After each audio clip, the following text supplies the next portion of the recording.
Hey everybody. Today I'm going to talk about what happened to me when I was 16. I was on vacation down here in Myrtle Beach, seeing my grandparents for about a week. And what happened was, throughout the summer, I'd be having headaches, nosebleeds, etc. Didn't think anything about it. I just figured I was having headaches. So then flew down to South Carolina, and the first day I woke up in Myrtle Beach, I felt sick and didn't get out of bed, and I had a bad headache.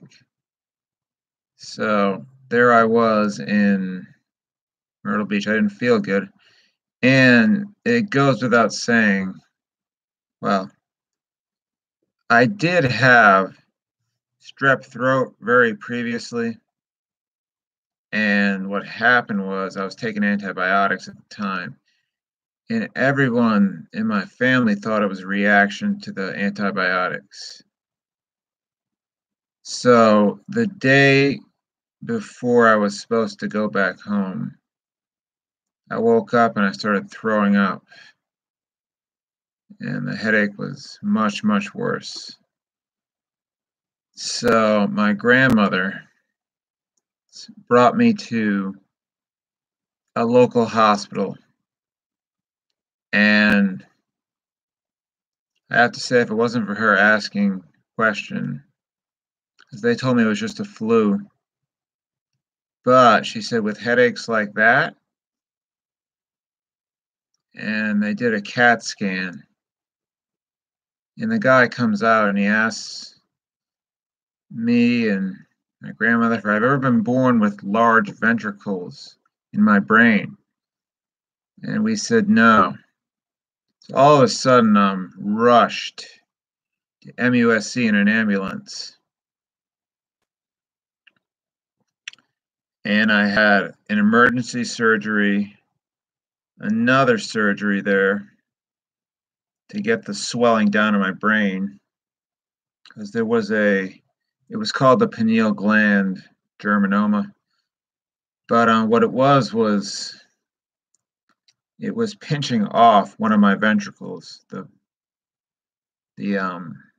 tumor, it was the size of, they said, two peas connected. It really isn't that big, but it was pretty scary. So I went back to Rhode Island. They put a hole in one of my ventricles, so I was good for the moment, but I still was having, some headaches and whatnot. So we went to Providence Hospital. The surgeon there said he could not operate on me because it was too risky. So my mother started researching, and she found a really good neurosurgeon in Boston. And we went there. Totally different vibe there. The woman was like, yeah, we do about 7 of these a year. It's very common around 16, 17 years old. I was 16 at the time, and I went through the surgery on December 21st, I believe, 2002. It was about 9 hours long. They cut open the back of my head. They went all the way in between the halves of my brain, and they pulled out a piece of the tumor, which was right between the pineal and pituitary glands, and they did a biopsy on it. And at that point, you never know what's going to happen. So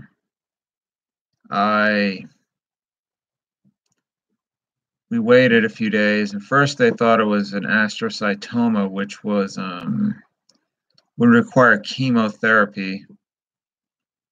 And thank God it turned out not to be that. It turned out to be a germinoma, which is treatable with radiation. So I was very lucky that I didn't have to go through chemotherapy. So I'm always thankful for that.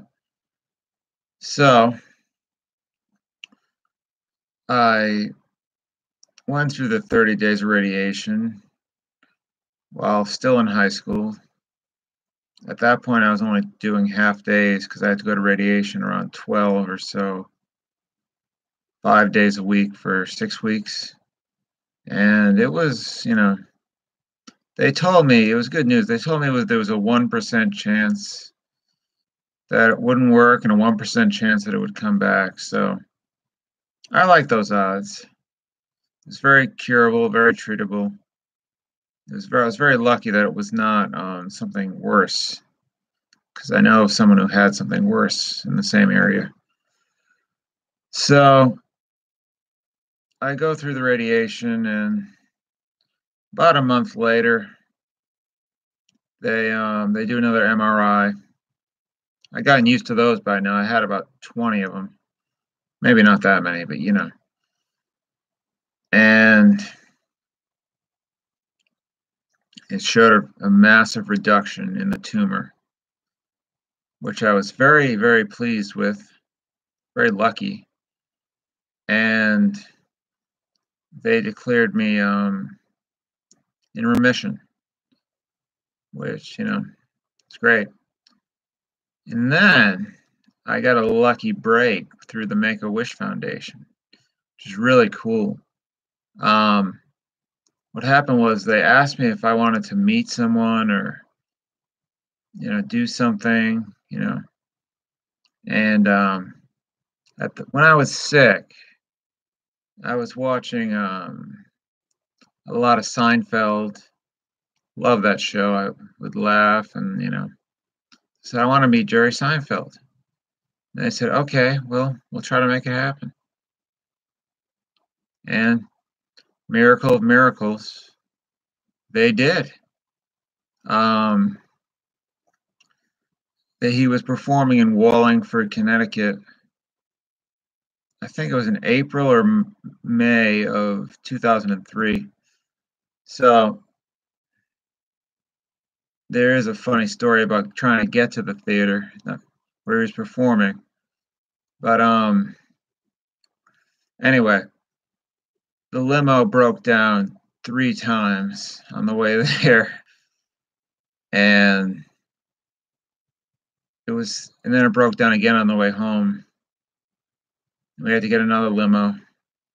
But, I'd never ridden in a limo before, but then he gave us a free pass for a limo to use anytime I wanted, but I never used it because we were moving away the next year. But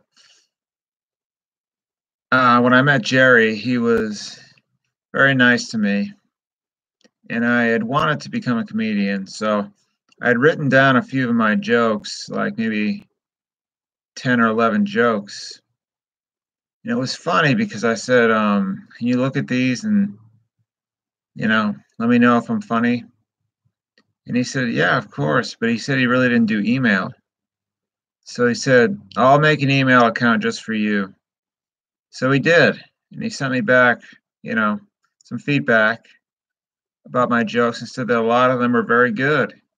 He said, at the end, he put in big capital letters, "You are funny!" ! Which really just made my day because it was something that I always looked up to him at the time, my favorite comedian at the time. So, and he is a great comedian. He's an amazing guy, and I'm just glad. He was just so surprised, though, like somebody would want to meet him. You want to meet me? Why do you want to meet me? And it was kind of funny because, like, he was so well. I guess my mother said he looked like a wax statue. And it was the way that he was just really down to earth kind of guy and fun guy to talk to, and talk to him for about, maybe 30 minutes or so, and then we left, went home, and that's when I started writing more comedy, more and more and more. And in 2007, I won a comedy contest at our local comedy club, and I perform there from time to time. It's hard when it doesn't pay, but you know, I'm working on that. So, but anyway, just wanted to share my story of overcoming brain cancer and you know how it really just it did change my life, and it's something that most people my age never experienced at that age, 16. And it really changes your perspective on life and not being as afraid and not being as it's not gonna, put you in the hospital or, whatnot. No need to fear anything. So I just thought I'd share this story with you guys. So I know some of you guys are watching. But anyway, have a great rest of your day. And see behind me, the white light is with me. Good night.